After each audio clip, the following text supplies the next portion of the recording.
Xavier School of Management, Jamshedpur welcomes students. NIOS to start special program for Agniveers to obtain Class 12 certificate. JU celebrates Josh-E-Sarhad at Suchetgarh International Border. Government teachers in Bihar to be recruited through CTET, not STET. IIT Madras discusses challenges faced by rural India to start non-farming works. 15% quota for women in non-gazetted ranks in Jammu and Kashmir Police. UGC asks universities, colleges to ensure fast implementation of Gender Champions Guidelines. Good afternoon and warm welcome. You're watching Education News Network, where we get you the latest development in education at top of this hour. This is Rituja reporting from ENN, and the daily stories are: Xavier School of Management XLRI Jamshedpur conducted the inauguration ceremony for the new academic year 2022-2023 in an offline mode after a span of 2 years due to the COVID-19 pandemic. A total 555 new students have joined the XLRI student fraternity. The students were taken through a special orientation program done by the XLRI. To update the knowledge before regular classes commenced, as many as 16 students enrolled for the new LSCM program. This is collaboration with Rutgers Business School, USA. Apart from this, 15 students enrolled in the Fellow Program in Management and 20 students enrolled in the Executive Fellow Program in Management. XLRI as an institution has always taken special care of maintaining diversity in the classroom by selecting a new diversity group of students in terms of gender, education, background, economic background, professional background, and region. We have always stressed the gender ratio.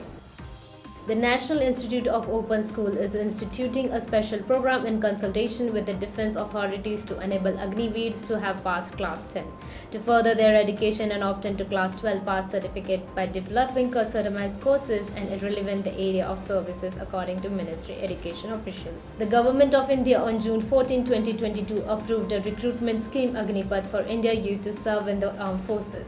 The youth selected under the scheme will be known as Agniveers. These candidates can stay with the armed forces of period of 4 years. While addressing the audience, Professor Umesh Rai, Vice-Chancellor, University of Jammu, said the education in present-day times need to be confined to the fourth walls of the classroom. Instead, these types of outreach activities should be integral part of the education curriculum, as the same also promotes social harmony, confidence building. Professor Umesh Rai, while working the vision of Prime Minister Narendra Modi, said the national education policy in a futuristic aims at fulfilling Dr. S. Radhakrishna's visions. Education empowers the students participate in national development. Earlier speaking to the media personnel, the Vice-Chancellor, besides the highlighting the importance of significance of today's event, also said that this is the part of the series of programs that the University of Jammu plans to organize under India at the 100th Amrit Kala.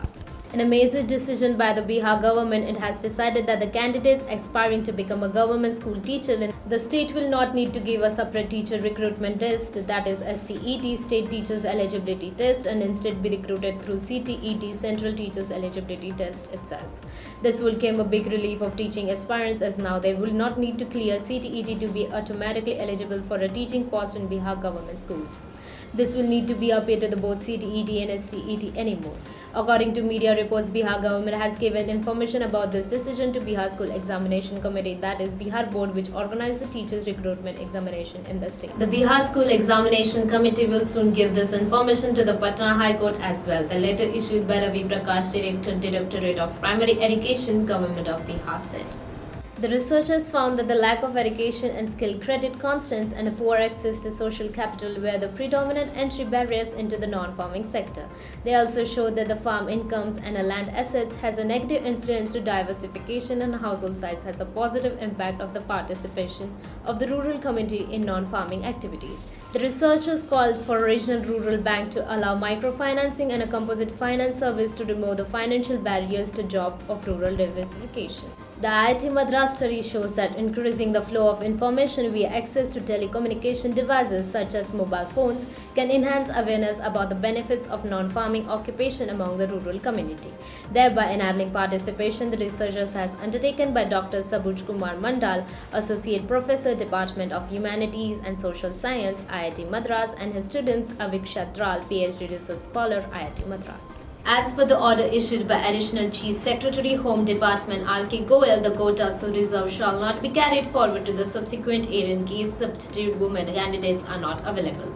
According to the notification issued by the Jammu and Kashmir Home Department, the reservation has been accorded by the government in exercise of the powers conferred by subsection of Section 43 of the Police Act 1983 by virtue of an instructions after the Rule 172 of the Jammu and Kashmir Police Rules 1960 as Rules 172A. Rule 172A dealing with the reservation vacancies of women will be read as a horizontal reservation of the extent of 15% of the vacancies of direct recruitment shall be earmarked for women candidates in non-gazetted ranks. The quota so reserved shall not be carried forward the subsequent year and such suitable women available candidates are not available. The University Grants Commission has requested all university as their affiliated colleges to make sure of the early nomination of gender champions among students who will lead after campuses more inclusive and disseminate gender sensitization. The senior most regulatory body for higher education in India further requested institution to fill in the online complaints details. In letter to Vice-Chancellor and College Principal, UGC Secretary Rajneesh Jain said, in order to increase the outreach for creating an environment that fosters equal treatment, the government envisages gender champions in all education institutions across the country as responsible leaders. UGC Secretary Rajneesh Jain further informed that the gender champions can be both boys and girls over the age of 16 who are enrolled in education institutions and will create enabling atmosphere in their schools, colleges and academic institutions where girls are treated with dignity and respect. That's all for today. Thank you for watching Education News Network. For more such videos, log on to our website, the ENN.com, and don't forget to like, share, comment, and subscribe. Signing off, this is Rituja.